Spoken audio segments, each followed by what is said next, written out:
Hey there, babes. Welcome back to the BJJ Babes podcast. I'm your host, Laura. I apologize for the 3-week break in between episodes. If you follow along in real time, I was moving, work was busy, just had a lot of stuff going on.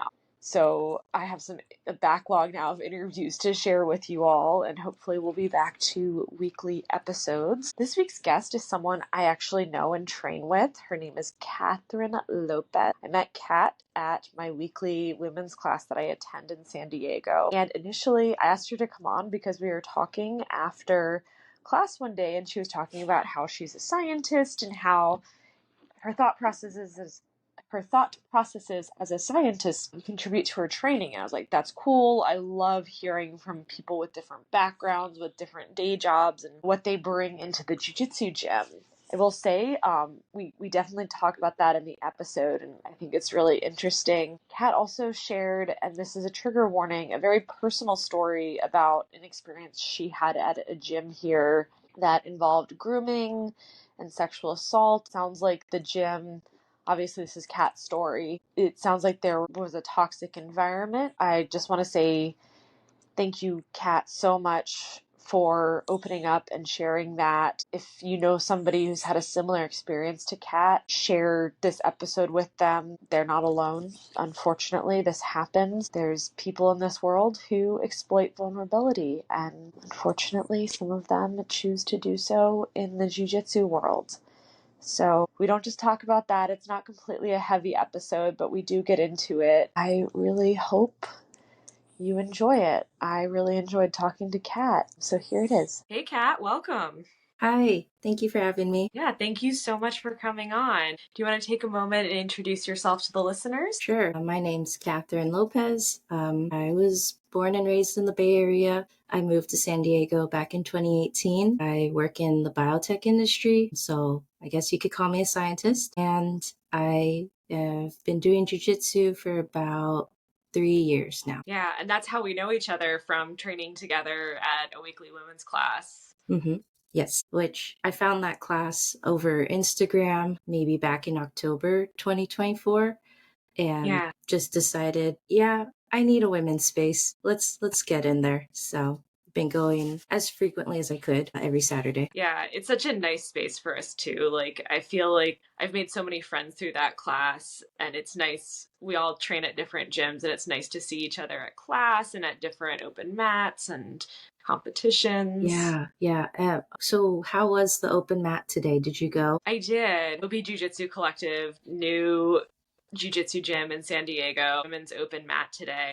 There were so many women there. Rosie was there.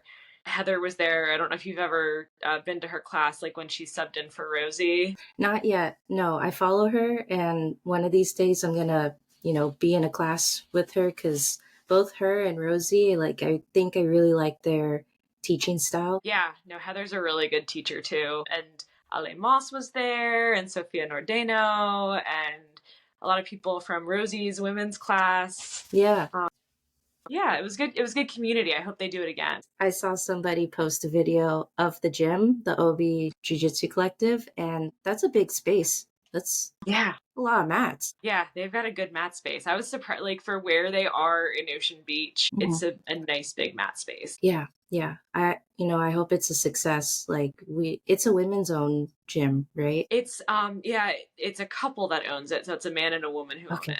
Yeah. Aside from Saga's jiu-jitsu, I'm really excited to see more sort of women ownership for jiu-jitsu gyms now, and I hope that expands, more inland, a little closer to where I live.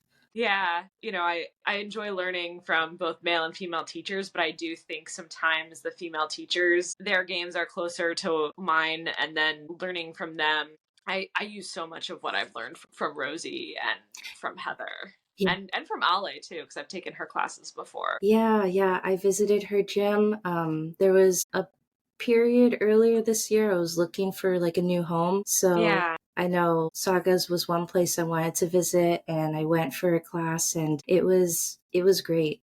It was a good environment. My only downside and why I didn't sign up was because of the distance, and like Mhm. the time of day to get there is always like peak traffic. So, yeah. Yeah, it's definitely important to have a gym that hits all of your requirements like schedule, location, community, and when you Yeah. find it, it's a good combination. It was really nice too because I talked to Ali and she was just really communicative about, making sure that I find a space that's right for me. And she was not offended or upset that her gym wouldn't be that space. She just emphasized to me, like, you need to find the one that has the right vibe, the one that makes you feel comfortable, hits all the check boxes for what you need in a space. Yeah, she's just like, the door's always open for you to come Mhm. drop in. She always has her open mats Sundays, so it was really nice. Yeah, she's such a great role model in the San Diego women's jiu-jitsu community. Hmm. Yeah, just giving all the roses and praise to the women in this community, honestly. Yes, yes. There's a lot of good ones here. So Kat, Hmm. you said you've been training jujitsu for 3 years? Yeah, approximately 3 years. I started end of 2021. Yeah. And what got you started? So let's see. Oh my gosh, sorry, I didn't mean end of 2021. Probably end of 2022. I started at a gym in Miramar. It's a mixed martial arts gym. They just offered a lot of everything. I just wanted to try something new. I was mainly weightlifting and kind of got bored by just that like solo environment and felt like Yeah. maybe I need like some group activity. So let's just find people that could knock me out. Um, so I found this one called Ronin in Miramar, and they Mhm. offer boxing, Muay Thai, Filipino martial arts, jiu-jitsu, gun safety handling. And during my time there, I did try a little bit of everything. I Mhm. settled with boxing, a little bit of Filipino martial arts, and then finally jiu-jitsu. I always saw people on the mats at that gym after Muay Thai or after boxing, rolling on the mats with their gis or no gis, and like I'd peek, just like, that looks interesting. And there Mhm. were some other women who had signed up and were rolling there too. And just being part of the community, they said, come out, like, just try it. You might like it. Um, so I guess some peer pressure like got Yeah. me on the mats, honestly. But these were like my other training partners, so I trusted rolling with them. Mhm. And it was mostly men too, but uh, it was fine, actually. They were very respectful. So that's pretty much how I got into it. And I don't know, I guess the consistency since then hasn't been the best, but we could get into that. Yeah, for sure. What was it that I've heard the name Ronin? I don't know that I knew they had all of those activities at their gym. That's cool that you were able to try each of them. What was it about the boxing, the jujitsu, and then was the Filipino martial arts, was that a screama? Yeah, so they offered Eskrima, Kali, Mhm. Arnis, just everything, all of it. And maybe not as formal as the boxing training and the jujitsu training, but having just like that mixed bag of learning how to fight with sticks, with Mhm. blades, with your hands. Sometimes it transitions into jujitsu too. So I found overlap in all three of those Mhm. forms of martial arts. With boxing, you could bring that into eskrima, Mhm. fighting with the sticks. Like you got the 1, 2, now just put sticks in your hand. 1, 2. It's Yeah. it's the same thing. And same with jujitsu. It's a lot about feeling it. And with Filipino martial arts, again, you just kind of got to feel where your partner's going, who's going to attack you. Same with boxing, too. So there's just overlapping elements in all three that made me feel drawn to continue training and practicing in that. Had you tried martial arts before trying Filipino martial arts, boxing, and Mhm. jujitsu at this gym? Yeah, yeah. When I was, I think, 5 years old, I saw the movie Karate Kid and I told my mom that, like, I want to do that. Like, I Yeah. was not a very conventional girl growing up. I didn't have dolls like baby dolls. I had little sea otter plushies as my dolls. Dresses were a no, bows were a no. It was just, the tomboy. I just wanted to be that. And Yeah. when I saw Karate Kid, I was like, something lit up in me that I felt drawn to it and that Hmm. felt comfortable. So I did karate for about 5 years when I was Hmm. little and made it all the way up to, I don't know the belt ranking really now, but maybe purple belt, I think. Okay. Did that kind of play into when you were looking for a community and trying something different from weightlifting? Did that prior experience with karate influence your decision to try a martial arts gym? Oh, yes, definitely. It just felt like home. It felt comfortable. And even though these other forms of martial arts were way different from karate, it was Hmm. still that sense of community that I wanted to be part of again. So Yeah. that influenced deciding on that gym at least. Yeah. And so beyond the sense of community, what else about the different martial arts that you started and got into interest you or got you to continue on with them? I think I like the feeling of pain in a way. Like, I like that sensation, just like receiving it. It's sort of cerebral, I guess. Like, I need to know what my limits are and how much I can tolerate. So, when it comes to like sparring and boxing, because the gym is more of a beginner, family friendly space, I'd Hmm. ask my partners, like, can you hit a little harder? Just a little harder. Or even when Yeah. I'm rolling with people, like there's moments where I know I'm trapped and Hmm. it's a good choke. Sometimes I let it linger a little bit longer just to see like how much can I tolerate. Hmm. I don't know. Maybe that's a little masochistic, whatever the word is, but I think I like testing my limits and seeing how far I can go with it. And there's challenges in each one to do that. So it's a test for me. Yeah. I think there's something about the test in jujitsu that I similarly find appealing, just the mental test and the physical test. Mhm. So, since you started in 2022, what has your jujitsu journey looked like since then? Yeah. So I'd say currently I am a white belt, 4 stripes. I guess in a way I feel a little bit embarrassed to admit that because, like, I think the average for most people is like 1 to 2 years of white belt and then you get blue. But there were a lot of breaks in between. Once because I broke my toe leading up Ooh. to my first competition. And then another one due to the closing of the jujitsu practice I was under that was related to like sexual assault. So, Oh man, yeah. that's really unfortunate. I'm sorry to hear that.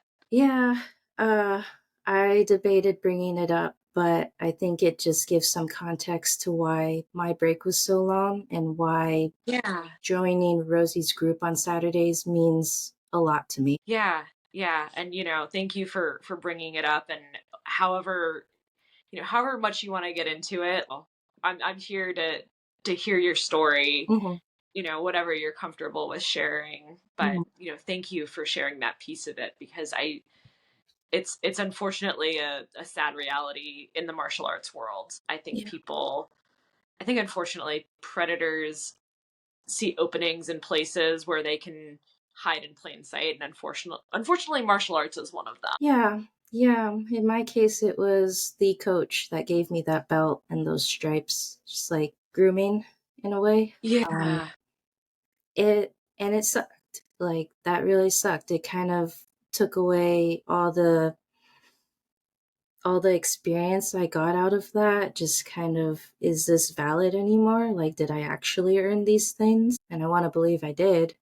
Yeah. But it definitely made a barrier in my mind from wanting to formally train again, especially because it's a male dominated space and that, I don't know, it's just an easy trigger now. It I think I found a new space that can help me overcome that better, like a smaller gym.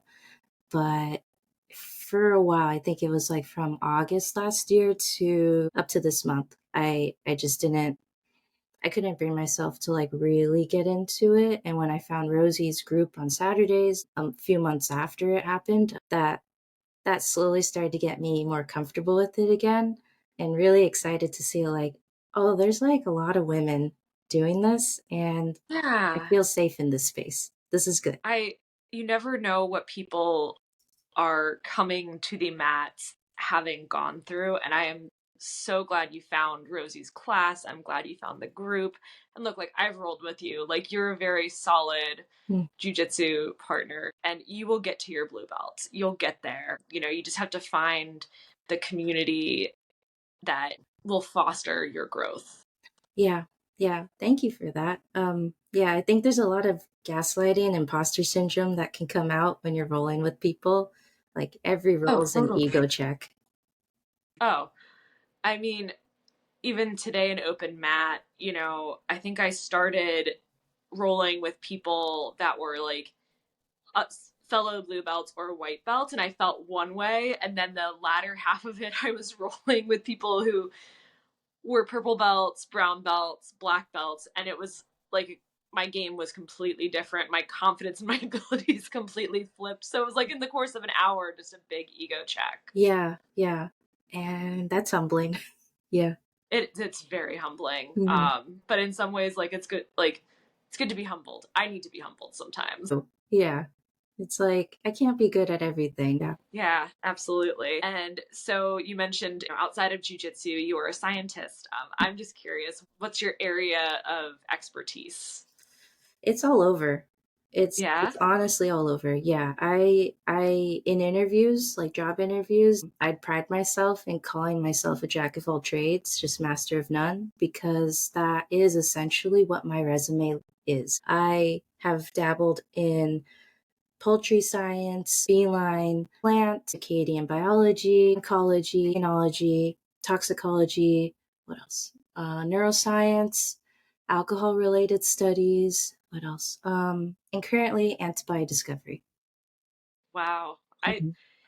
I feel like jujitsu, granted, we do have an area in there with the bros, Yeah. but there's a lot of very smart people in jujitsu.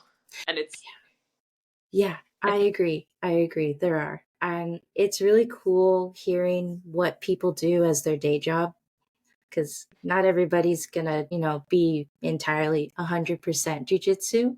So Mhm. there is some comfort in finding fellow 9 to 5ers and learning what they do. Yeah, for sure. And I mean, I think that's how we were having a discussion after Rosie's class, and you were talking about being a scientist, and Hmm. my coworker and I were talking about our jobs. Hmm. Yeah, because you're a Yeah. lawyer, right? Yeah, unfortunately. What is your field for being a lawyer? So I don't talk about it a lot on the podcast, but I work in criminal law. I find jujitsu is a really nice place to go and set aside anything that's happened at work during the day. I agree completely. Yeah. Mine's just filled with experiments and logging in data entry and having a space to like just shut my brain off from thinking Mhm. about all of that. That's a blessing. I really love that. Yeah. So let's talk about, so you found Rosie's class Hmm. and started training, and let's talk about how you found your new gym and your new community, because I think it sounds like it was a process. Yeah. So after finding Rosie's space at the arena on Saturdays, I reached out to her group and asked people, I'm looking for a new space. Does anybody have suggestions? Because I figured if there's women from all over San Diego coming to her class, those same women are going back to their own respective gyms. Maybe there's Yeah. some women, I could follow. So I was invited to visit Alliance Sagas, and then the one that I ended up signing up with, I just happened to drive by after work, and it's really Yeah. close to home. And they're called Primal Jiu Jitsu in Mira Mesa. Okay. Hmm. Yeah. And did you do any research ahead of time before going in and trying? Yeah, definitely. So I talked to somebody who is with Alliance, and she filled me in on the Tuesday, Thursday women's classes, what they do, and just the structure of the gym. And then same for Sagas. I got a lot of input about how it is and what the space is like. As far as Primal, I just kind of walked in and didn't really research it. So maybe there's some connection there. Yeah. What was it about Primal that, um, you know, made it your space and made you comfortable there? I think because it's a couple owned gym as well. I think because I just cold called the gym, saw their phone number on a banner and just decided, yeah, I'm going to call them on the way home. And the professor, the owner of the gym, he answered, and it was just this warm voice, very welcoming, and just kind of sounded like a dad, really, like a really nice father figure. And so just hearing that made me feel a little bit more invited to come in. And then when I came in, I met his wife and I met him, and everyone, they were just so friendly and inviting and easy to talk to. So I decided let's make this the home. They're trying to like grow their women's side of the gym still. They used to have like a large amount of women training there, but when COVID happened, they completely shut down for that time period. They weren't trying to sneak away with being open during that time. Like when it was locked down, they just abided by it. But Yeah. because of that, the women kind of just filtered out, and life happens. Some of them got pregnant, some moved for a new job. And so they kind of lost that aspect of their community. So they're trying to regrow it. They have 3 now, me included, that are Yeah. signed up, but I think that's going to slowly change. Yeah. That's awesome. Mhm. And where are you currently in your jujitsu journey? Let's see. I think I'm in the phase of just showing up again. Yeah. Because mentally I was just blocked from wanting to show up. So I saw a post Rosie made where she says it's not just show up, it's show up and that was the goal. You showed up. Or it's I want to get better at this. You can't just show up and get better at it. You have to put intention behind that. So Yeah. I'm at like that level 1 of just it was a win that I showed up and did the work for an hour. 100%. I mean, having any kind of mental block, but then having the mental block from what you went through and being able to come back and rewrite the narrative, like that's not going to be your story in jujitsu. You have a new story now. Yeah, definitely. And that's something that I'm just kind of trying to tell myself is I can make this new again. I don't have to carry on what was. And like with that story, it is uncomfortable bringing it up, but I feel there's some value letting others know that that had happened just so people are aware that like this does happen. Yeah. And we don't really want to welcome those people in the space. So it's just to raise awareness, I guess. Yeah. Yeah, no, I thank you for doing that and being so open with sharing it, because it is something people need to be aware of. We get very close to our teammates and our coaches. It's a vulnerable sport. It's physically vulnerable. It's emotionally vulnerable. I know that I've confided in my coaches about things in my life. I've cried to my coaches, and there unfortunately are people who would exploit that vulnerability. Definitely. Yeah. And it's really hard to find a wolf in sheep's clothing. But It is. once it's revealed, it's like, okay, lesson learned. Just got to be a little more careful. But to that point, like, I think pretty much every space I visited, I just let them know that was the main reason why I took a long break. Because that's the truth. That Yeah. that's just what it is, and people are understanding, which is really good. I guess I didn't expect that because I guess the person who who did that with me was not understanding at all when life happens. And it was a little bit gaslight speech he'd have. So, note to self now, like, look out for that. Yeah. No, I mean, I think it served him to Hmm. not be understanding of that, and it served him to gaslight you, and that probably helped you in terms of evaluating schools to see how they reacted to sharing that. Yeah, definitely. That's a good point. I think it was sort of like a test to see, like, what's your take on that? So I think I did find good spaces. I confided with Rosie, I confided with Ale, and then the current gym I'm with, like, I confided with the wife.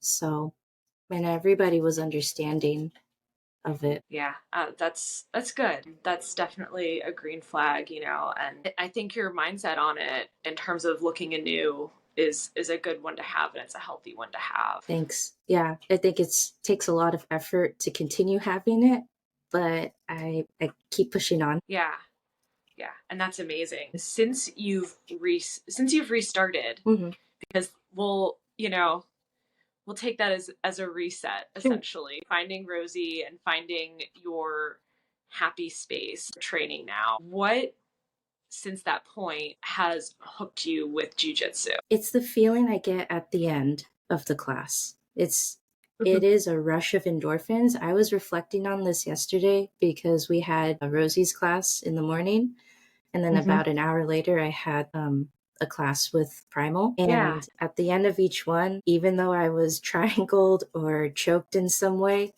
it still left me with just this high at the end. I was like, that was good. I did good. Like, I got choked out, but I did good. Yeah. I feel similarly. I think there's a little bit of like, I don't know if you're an adrenaline junkie. There's a side to me that is, and I think jujitsu feeds that.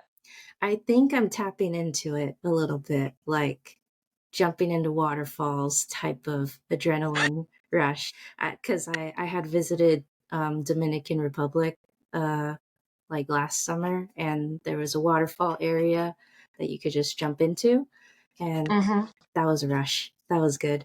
Yeah. You're speaking my language. Outside of jujitsu hobbies, waterfall hikes are they are so close to my heart. It was definitely something I didn't know was in me until I did it. Yeah. That's so I used to live in Guam, Mm. and I never trained jujitsu there. They have a really big jujitsu community, but the hiking there, Mm. it's a lot of waterfalls, and there's a waterfall hike there where you climb the waterfalls like on a rope, like Ooh. straight vertical climb. And you know, I think I'm terrified of heights. I never thought I would do it. I never thought I would be physically capable of it, and I did it twice while I lived there. Wow. And I think when you start doing things that you never thought you could do or see yourself doing, it opens you up to more things like that. And I think jujitsu is one of those. Yeah. Yeah. Definitely. You mentioned Guam, and I just thought of it. Like, my dad is from Guam. So, Oh my yeah, God. that's cool. That's like a nice connection. Oh my God. Now I'm going to talk to you about Guam every time I see you. It's one of my Yes. favorite places. I've never visited. He grew up there his whole childhood. He talks about it kind of often, but yeah, that was like, you know, in the 1900s. Like, Yeah. mhm. Well, you have to go. I mean, your roots are there. Do you know what village he's from? Um, no, like, dads, they don't really divulge much about their life. So I'll have to ask him. Yeah, me and my sisters were trying to collect his story like now. So yeah, that's a good question. I'll get into Yeah. it. Yeah, you should visit. And there's a lot of really good jujitsu there. They've got an Atos there. They've got Carlson Gracie. Wow. They have yeah, they have a lot of really good gyms. Speaking of Gracie, I think I wasn't purposely choosing my current gym for this, but it turns out Yeah. that the professor there was like a direct student under Helio. Oh, wow. Yeah, and like I saw the picture with him, and Helio's like super old and like with like a million stripes on his red belt. And yeah. And I guess my professor, he got his black belt in 5 years. He like trained 3 times a day, every day, just like really into it. Yeah, So he's like from that lineage. that's awesome. Mhm. And that's 5 years is That is like, okay, that's quick. I've heard the average is like 10 usually. yeah, Yeah. yeah. And people take shorter, they take longer. I think at the end of the day, some people just pick it up easier than others. And then if you have time to train 3 times a day, at the end of the day, we're all showing up and we're doing the best we can with the time we have. And I think that's important. Like you said, you're just showing up. Yeah. Yeah. That's definitely what I have to tell myself, especially on the days like I don't feel like going. This is Yes, probably the right day to go. it usually is. Hmm. When I first started training, I was so just from a combination of different things that have happened in life, I was having panic attacks. Hmm. And I had to force myself into the gym, but then going through the class got rid of the panic attacks. Hmm. So it definitely is, yeah, when you don't want it is when you need it the most. Yeah, definitely. And I guess to that point, like in terms of just that mental health aspect with jujitsu, um, I don't know if it's good or bad, but it was just a nice escape from whatever it was I was going through, Mm-hmm. like any depressive period or anxious period. Like that was the time to release it with jujitsu, with boxing, with whatever. That was the perfect time to release it. So I think it's really saved me in a lot of ways. Yeah, no, I agree. Like it's good to sometimes sit with your feelings and process them, but sometimes that can go too far and you end up in spirals, and it's actually better to break the spiral by putting your brain making something else occupy your brain. And I Mhm. think martial arts can be a good outlet for that. Definitely. Yeah. With your background as a scientist, I'm always interested with the different backgrounds we all have, how that informs our jiu-jitsu practice. Do you think scientific method or how your brain works being a scientist, does that impact your jiu-jitsu? Yeah. I think there's a lot of angles. I use what my field of work is to apply it to jujitsu. Sometimes it's as simple as practicing a choke. And when I practice it on somebody or someone's practicing on me, how I relate it back to my work. Well, I work with mice. Mm-hmm. Sometimes you have to put them down and collect tissue, and you gotta do a cervical dislocation. And I don't know, sometimes I compare myself to the mouse, like the one I'm cervically dislocating. Like, huh, so this is what it feels like if somebody Ooh. like went through. Dark, I know, but Yeah. like that's just part of my daily life, really, with that work. Yeah. So in that way, sometimes it overlaps. Like, okay, yeah, yeah, that's you should tap to that. Hmm. Yeah. Yeah, And imagine also like having knowledge then of anatomy yeah, and physics too. definitely. Yeah, anatomy plays a huge role. Like, honest, it's weird. It's I'm gonna compare it to mice, but when I handle them, not when I'm putting them down, but Yeah. when somebody pins you to the ground, Yeah. like they're able to shift your hips flat or your shoulders flat. That's the same with when I need to handle a mouse. It's like, oh, if I just grab them right here, they're not going to be able to move. And it works the same with people, like the anatomy of it all. And then in terms of the physics, in what way are you thinking of physics? I guess I'm thinking of it in terms of like in jujitsu, using different levers and frames to Mhm. change an angle to Yeah. make someone move the way that you want them to. Yeah, definitely. Yeah. And even in jujitsu, sometimes like the way my body falls, it's like in my head, I think, well, that's just the way it is. How can you expect me to turn my other leg inwards when it falls outwards? And then I try to turn it inwards and then it just clicks like, oh, I could do that. Okay. Oops, you're right. Sorry, Rosie. Yeah, Mhm. yeah, I feel that. But I mean, outside of like mouse handling, in terms of dissecting jujitsu overall, it's a lot of observation. So, a lot of my work, to be good at it, you need to pay a lot of attention, take a lot of Mhm, notes. In jujitsu, I'm taking mental notes.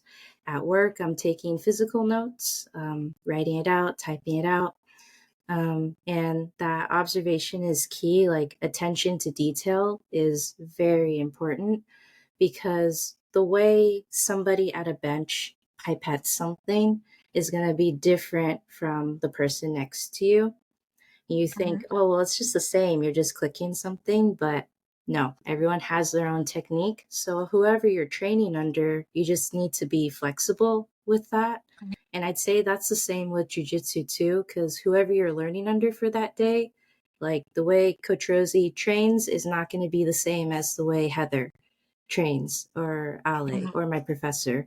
So I think with both, I've learned to be very flexible and adaptable to that mhm, and receiving the knowledge too. I guess if I were like an animal, I'd call myself a chameleon because mhm, that's just what I have to do. I'll match your energy as best as I can, even though mhm. I self describe myself as an introvert.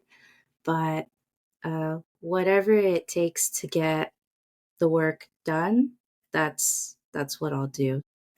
I guess that's what I'm trying to get at is science is attention to detail. It's very detail oriented. If you are not detail oriented, you're going to mess up the whole experiment and there goes the whole day or even a whole Mhm. week. Same Yeah, with jujitsu. If you're not careful with the details of your movement, where your foot is, what you're holding, how you're shifting your hips out, then the other person you're trying to submit or continue taking their back, they're going to find a way out. So, yep, that I think that's what I think about a lot when I'm in any class. And maybe I'm staring really intently and my eyes, I have no control over them. They just kind of go wide a little bit, like, and other coaches will catch that and they're like, she's looking like something, this is magic or something. But no, I'm just processing it, drilling in my yeah, head, and then talking to myself as I do it. yeah. But at least you're paying attention versus like I do my best to be present and to pay attention when they're teaching the technique. But there's those classes where your brain is having a harder time with it. So they teach something and you go to drill and you're like, what am I supposed to do again? I relate. Like, I know I went on that whole speech about, paying attention, but I think with every single class, I've always had moments where I'm just blanking out. And then I have to ask my partner, what are we doing? Yeah. No, I mean, ideally, we're all there paying attention to the details, but then I think sometimes you're paying attention, but you can only retain so many details. So that's part of it too. Yeah. But I think you are spot on about just controlling one piece of a movement one way versus another is what makes it successful versus giving them an escape. Um, Yes. and that's so interesting about the way, because it is true with jujitsu, different professors will teach the same move with different details because it's what works for their body. And the fact that, but it doesn't mean like one professor is better than the others or one is wrong. They're just different. It's really funny to hear that about pipetting. Like, I wouldn't think that, Yeah. but Yeah, you wouldn't. Or like mouse handling or cell culturing, because that's what I do a lot these days. yeah, One person will be completely sterile, very perfect, like do not introduce any foreign stuff in the hood. And another yeah, person will just kind of be like, it's not going to hurt the cells, you're fine. And just throw in the papers in the hood and kind of be a little bit more relaxed with it. And both result in the same, like no cells died, no contamination. And I think relating back to jujitsu, yeah, that's the same with different professors and their teaching styles. Like mine will teach it his way because he has longer limbs. He's able mm-hmm. to move in a different way.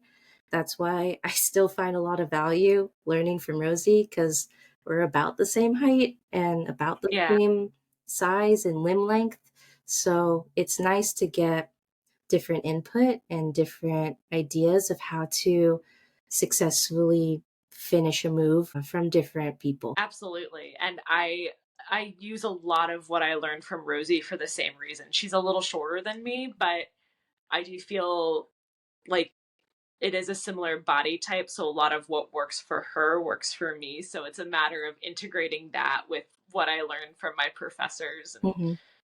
And then I have three professors, and they are they're three men, but they are three completely different builds from each other. Oh, wow. Even they teach differently because they all have different body types and different game. Yeah, I think that's what I really like too about this sport. It's just you get to meet a variety of people and Mm-hmm. everybody's different. And that's beautiful, really. Yeah. I like being around different people. I like meeting other people from different gyms.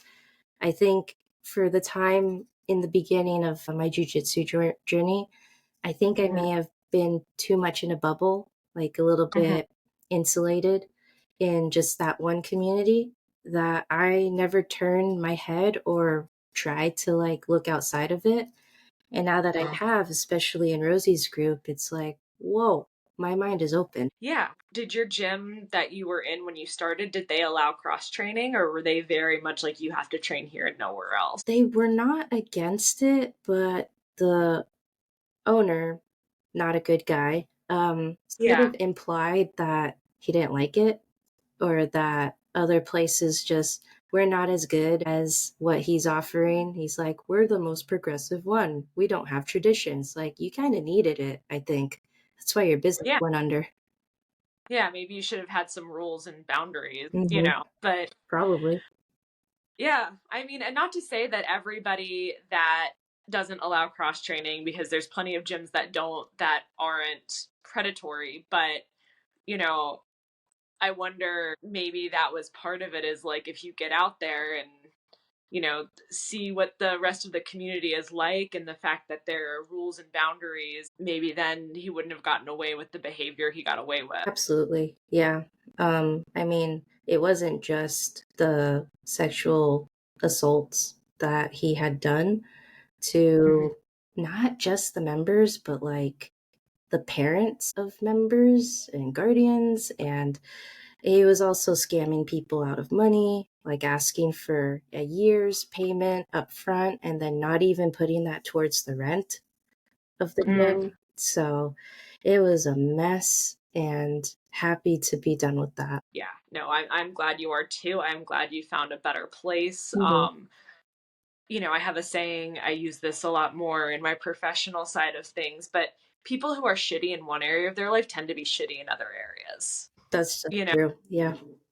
yeah. Yeah. So I'm not surprised that it went into all of these other areas. And Yeah. I mean, like, heard other stories of other gyms, and I've heard from men who train who found out afterwards that they left a gym and they saw certain behaviors, and then they also then experienced, they saw the grooming behaviors, they saw the violation of that trust and that power dynamic, and they didn't personally experience it, but then like that person who was like over there doing these shitty things to the women Mhm. did shitty things to them too. It was just different. I mean, now just to vent about the guy, like he'd always talk poorly about every member, honestly, and then to their face act like we're friends. When just 5 minutes ago, I heard you say that they're terrible and that you think they're cheating on their wife. And like, where are you coming up with these ideas? And for somebody who, at that time, I mean, you could call me gullible, but just really vulnerable. I didn't know what to believe, and I wasn't believing anything he said, but also it was leaving me and other members this feeling of like something is off. There's some Mm-hmm. disconnect here. Like, I like training with you, but I've heard things about you, but I'm not going to talk about it with you. It created a weird environment, and in general we were all good, like aside from that owner, we were all Hmm. good together. And after the fallout, like we are still friends, like Yeah. separate places now, but still like, yeah, he said this about you. And they're like, what? That's not even true. Yeah. Yeah. Well, I'd imagine there was some like projection going on there. And there's like a saying, like, every accusation is really a confession. Okay. I haven't heard that one. Yeah. That's good. Yeah. So I'm just like, fuck that guy. Like, Yeah. fuck that guy. I'm glad that at least the people there that were positives, you all have stayed in touch and maintained those friendships. And I'm glad that you all are out and in better places. Yeah. I know when it was like happening for me, I did feel like a little bit of distrust, like with the other members, because in a way, he kind of cultivated this idea that people are on his side. And so Oh, yeah. I thought, oh, I can't really confide or tell anybody because why would they believe me? But yeah, no, turns out they did believe me. No, Yeah. and he did that on purpose. It's like a classic abuser dynamic in Hmm. that he was doing the same thing to them, and he was doing it so that you all wouldn't be friends and wouldn't talk to each other and compare notes. Yeah. Yeah. No, Yeah. but we compared notes afterwards and it's like, okay, good, because I like you. So I don't know why I was afraid to tell you. Yeah. I mean, it's that classic like isolation technique so Hmm. that you don't have a place to go. Yeah. That because if you had a place to go, they'd tell you, girl, like, get the fuck out. Yeah, probably. Yeah. Yeah. Yeah. It was hard to leave too. Like, I should have left sooner, but it was really hard because, again, I really liked everyone I was working with and Yeah. didn't want to lose that connection, that point of community, um, and risk maybe finding a worse one. But it all worked out in the end. Yeah. And it sounds like you are in a great place now. You know, both at Primal and then with our women's class and the women's jiu-jitsu community in San Diego. Hmm. So I'm glad that you found all of that. Yeah. Since Hmm? since you've started training again, have you competed? No. Oh, so no, I haven't competed. I kind of put that off after my first competition. Yeah. And I mean, the story with that was when I was with that gym, I had decided like maybe August time leading up to the competition. I think it was in October with what's the one that comes to San Diego and like in Del Mar? Jiu-Jitsu World League. Yeah, that one. Yeah. I signed up on a whim because some other white belts with me were signing up too.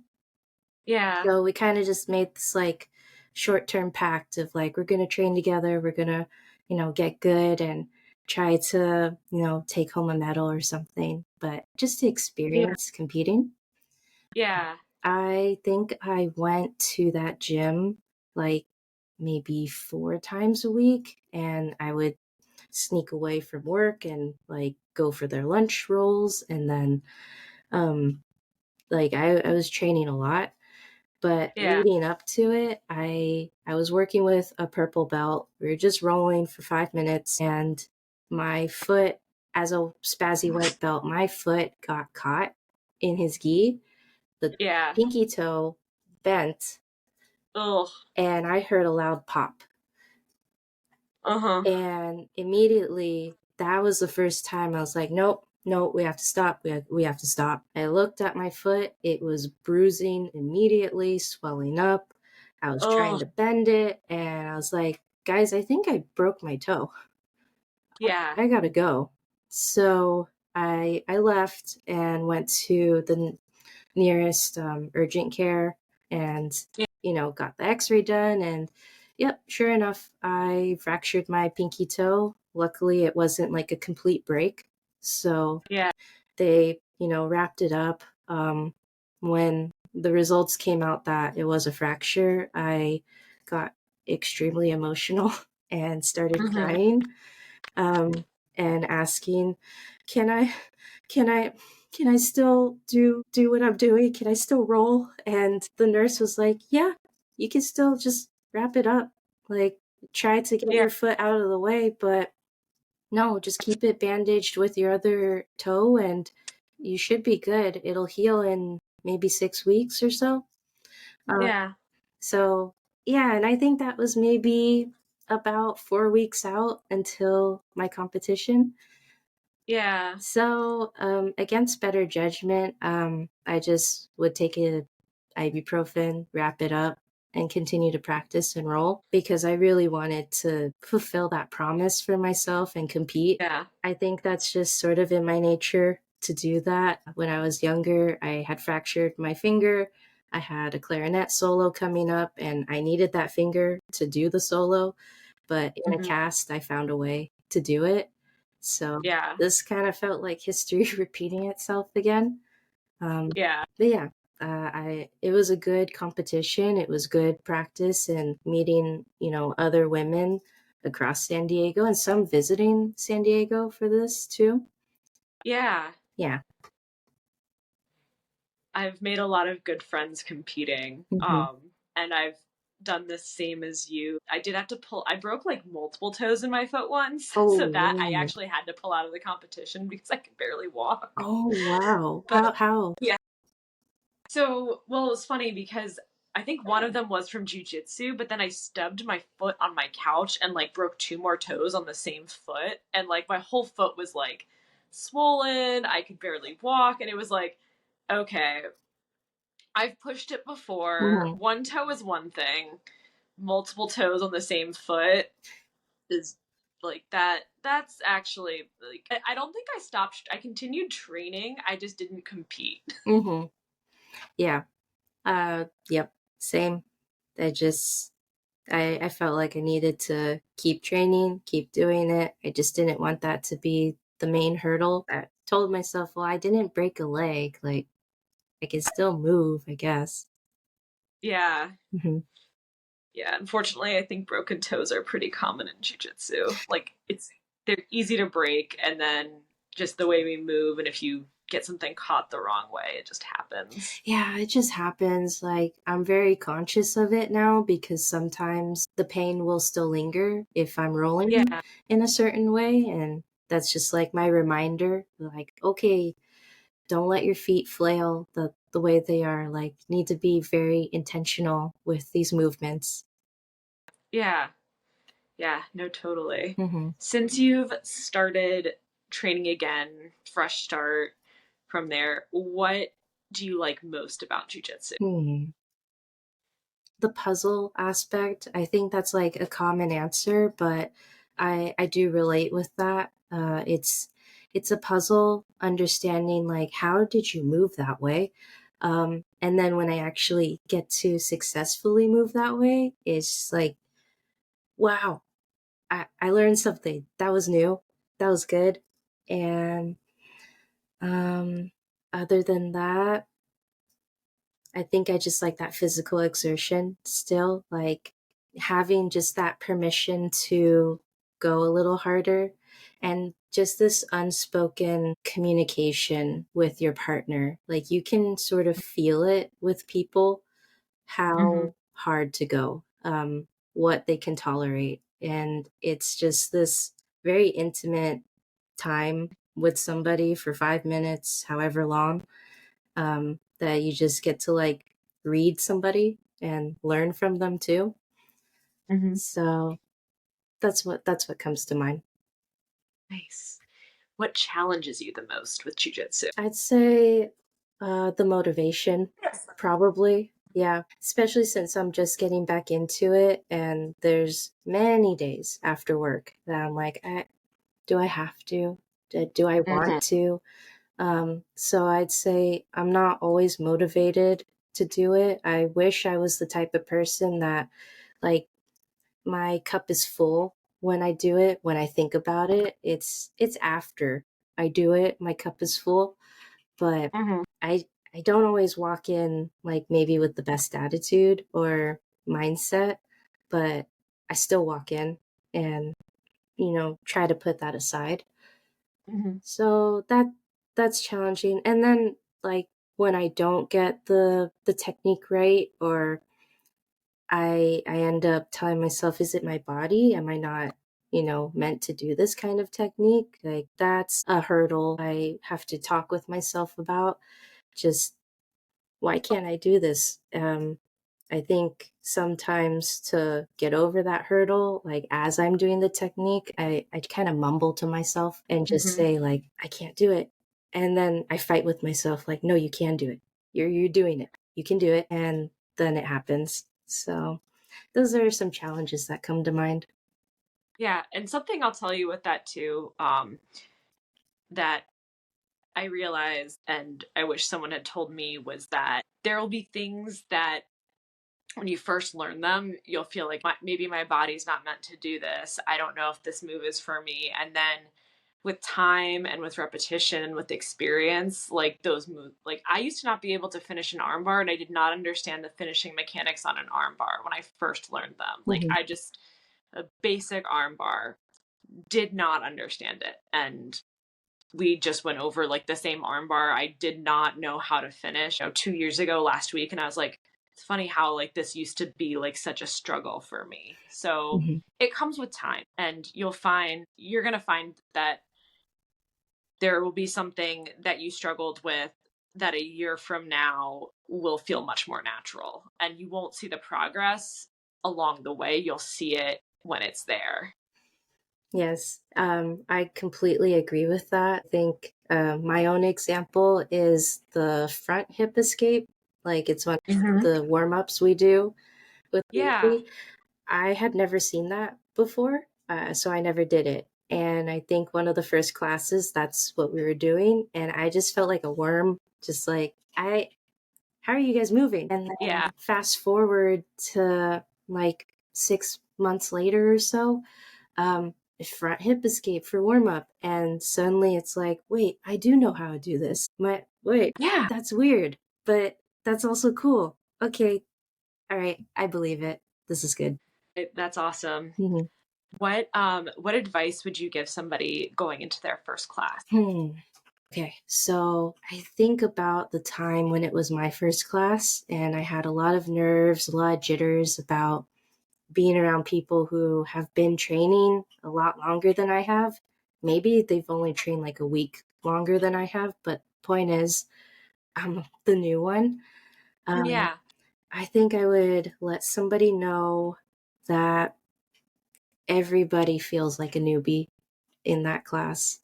Even the ones who have their purple belt, they're still learning something new. Mhm. I've been doing this for about 3 years, and I think the assumption, because I assume that of people, is like, oh, you have a lot of stripes on your belt. Oh, you're a blue belt, you're a purple belt. You should know.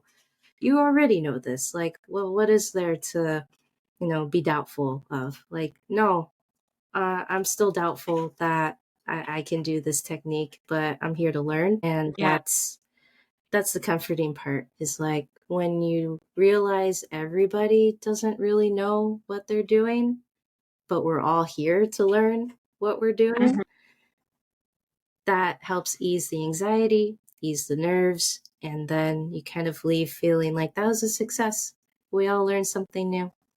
So I'd let somebody know that everybody's learning something new. We're all still beginners. It's kind of a day one for everybody. Yeah, that is a great way to think about it, and a great sentiment. Well, Kat, thank you so much for coming on here. Thank you for sharing your story. Thank you for your vulnerability. I really appreciate it, and I feel like I know like so much more about you now. Yeah, no, thank you for inviting me. I mean, I was nervous about coming on. I didn't think like there was anything valuable to say from a scientist just rolling after work, but this was good. Everybody's got a story, so thank you so much for sharing yours. Yeah, no problem. Thanks. Thanks so much again to Kat for sharing her story with me. If you'd like to share your story, I'd love to have you on. Send me a message, Instagram, TikTok, shoot me an email. All are at BJJ Babes Podcast. The email is bjjbabespodcast@gmail.com. Otherwise, like, subscribe, share with a friend. And with that, have a great week. Bye.